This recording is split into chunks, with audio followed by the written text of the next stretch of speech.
جس طرح قبلہ شاہ صاحب موجود ہیں،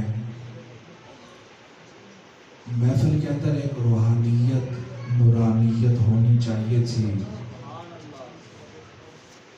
لیکن یہاں جو بھی آیا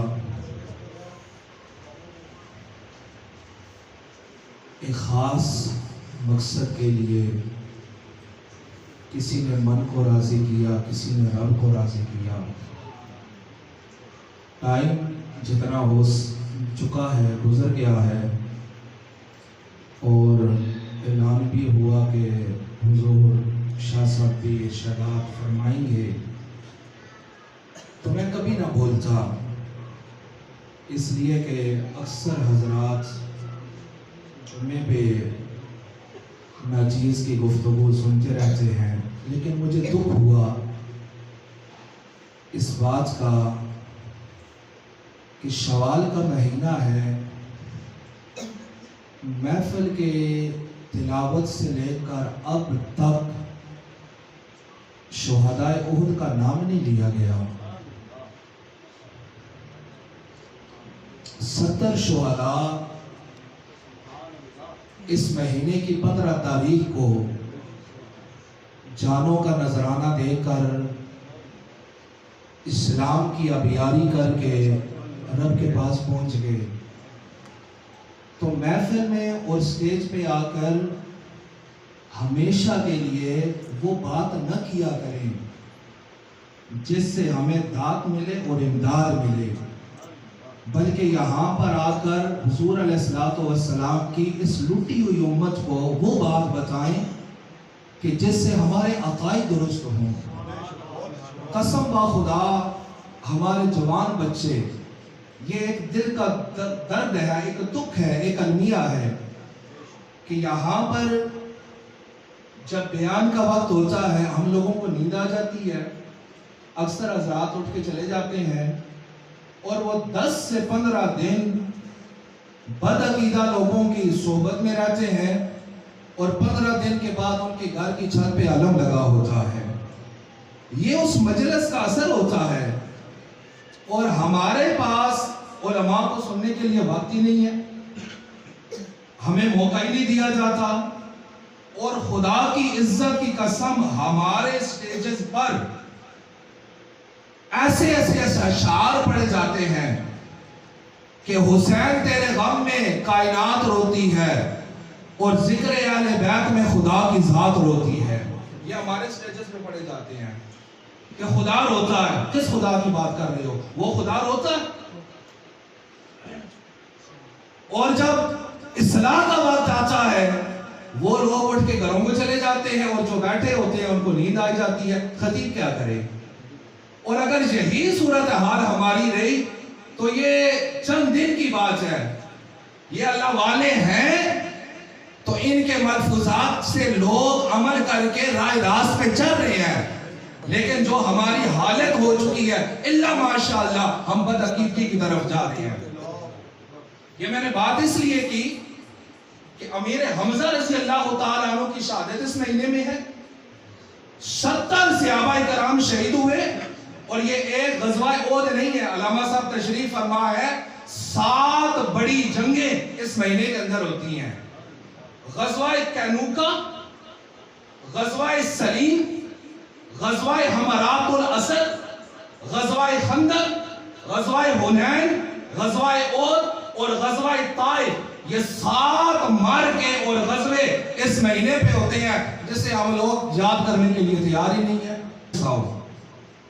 کتابوں سے اپنا ربط قائم کرو، حدیث رسول سے جڑ جاؤ، قرآن کی تفسیر سے جڑ جاؤ، اور علماء حق کے پاس بیٹھو، جہاں پر بیٹھ کر ہمارا عمل بھی مضبوط ہوگا، ہمارا عقیدہ بھی مضبوط ہوگا۔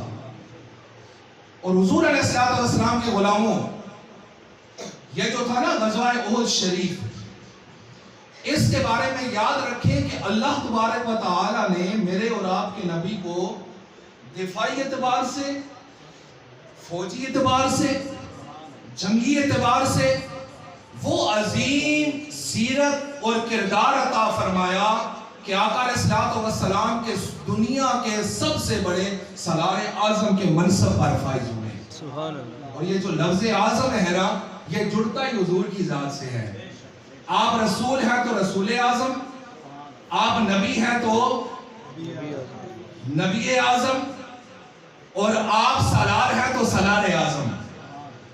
یہ جو 7 بڑی غزوات اس مہینے میں ہوئے، اس کے بارے میں مولانا الطاف علی نے کہا تھا. اس نے کہا تھا یہ وہ بڑے غزوات ہیں جس نے عرب کی زمین کو ہلا کے رکھ دیا تھا. اس نے کہا کہ یہ بجلی کا کڑکا تھا یا صوت ہادی، یہ بجلی کا کڑکا تھا یا صوت ہادی جس نے عرب کی زمین ساری ہلا کے رکھ دی. کہ آقا علیہ الصلوۃ والسلام کے صحابہ جب ہاتھوں میں تلواریں لے کر مصطفیٰ علیہ السلام کی مشن کی خاطر سروں پہ کفن باندھ کر نکلے، آپ فرماتے ہیں جب انہوں نے اللہ اکبر کی صداؤں کو بلند کیا تو پھر کیسر و کسرا کے محلات، وہ بڑے بڑے محل، وہ ریت کی دیواروں کی طرح پاش پاش ہو جاتے ہیں، اور آقا علیہ الصلوۃ والسلام کا دین سپریم طاقت بن کر دنیا کے اوپر چھا جاتا ہے. یہ بجلی کا کڑکا تھا یا صوت ہادی جس نے عرب. اس کے اندر انہوں نے ایک نظم لکھی، طاقت اور دین، قوت اور دین. اور اس کا مفہوم یہ ہے، علامہ فرماتے ہیں کہ یہ جو طاقت ہے نا، قوت ہے، اگر اس کا نشہ کیا جائے یہ انسان کو برباد کر دیتا ہے. طاقت کا نشہ، قوت کا نشہ، بڑائی کا نشہ. فرعون کے پاس کیا تھا؟ طاقت کا نشہ تھا. اس نے انسانیت کو کچل کے رکھ دیا تھا. ابو جہل کے پاس کیا تھا؟ طاقت کا نشہ تھا. انسانوں کو سجدے کرواتا تھا، انسانیت کی تذلیل کرتا تھا. نیپولین کے پاس کیا تھا؟ ہٹلر کے پاس کیا تھا؟ جنہوں نے 2 بڑی جنگوں کے اندر 90 کروڑ بندوں کو قتل کیا تھا. یہ طاقت کا نشہ تھا. لیکن جب یہ طاقت کا نشہ آقا علیہ الصلوۃ والسلام کی رحمت سے خالی تھا تو پھر کروڑوں مرتے رہے. جب اسی طاقت کو آقا علیہ الصلوۃ والسلام نے اپنی رحمت کی چادر کا سایہ عطا فرمایا، پھر حالت کیا بنتی ہے کہ ایک جنگ کے اندر تڑپتے ہوئے صحابہ کرام پڑے ہیں اور روح نکل رہی ہے. ایک شخص کہتا ہے کہ میں پانی لے کر گیا، وہ شخص پانی پینے لگا، ساتھ سے آواز آتی ہے ہائے مجھے پیاس لگی ہے. اس نے پانی ساتھ والے کو دے دیا، وہ پانی پینے لگا، ساتھ والا کہتا ہے مجھے پیاس لگی ہے، اس نے پانی ساتھ والے کو دے دیا.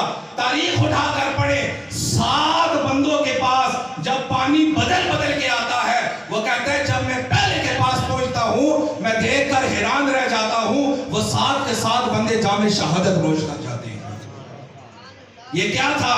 یہ طاقت تھی، قوت تھی. لیکن میرے نبی علیہ الصلوۃ والسلام نے پھر اسی طاقت کو ایسا نظام عطا کیا، ایسا نظام عطا کیا کہ لوگ پانی پیتے ہوئے بھی یہ دیکھا کرتے تھے کہ میرے فلاں بھائی کو مجھ سے زیادہ ضرورت ہے، وہ اس کو دیا کرتے تھے. وہ کہتا تھا نہیں نہیں مجھ سے زیادہ ضرورت ساتھ والے کو ہے، وہ ساتھ والے کو عطا کر دیا کرتے تھے. آقا علیہ الصلوۃ والسلام جو حضرات جمعے پہ تھے ان کے ذہن میں یہ بات ہوگی، خود بنفس نفیس تلوار پکڑ کر کتنی جنگوں میں تشریف لے کر گیا. مکے کی وادیوں پر چڑھ گیا، پہاڑوں پہ چڑھ گیا. اس نے کہا میں دیکھوں تو صحیح جو محمد عربی لشکر لے کر مکہ کو فتح کرنے کے لیے آئے ہیں تعداد کتنی ہے. جب 10,000 جگہ پر اس نے آگ جلتے ہوئے دیکھا تو قریش مکہ کو کہنے لگا یہ محمد مصطفیٰ مجھے یوں لگتا ہے یہ ساری انسانیت لے کر آگے ہے، یہ ساری خلقت لے کر آگے ہے جو میلوں پھیلی ہوئی ہے. میں نے کہا کہ آج لائٹیں چلا کر یہ جو تم جلسوں کے اندر پاور شو کرتے ہو، میرے نبی علیہ الصلوۃ والسلام نے 15 صدیاں پہلے مکہ کو فتح کرنے کے لیے گئے. آپ نے یہ طریقہ آزما کر بغیر تلوار چلائے مکے کو فتح فرما دیا.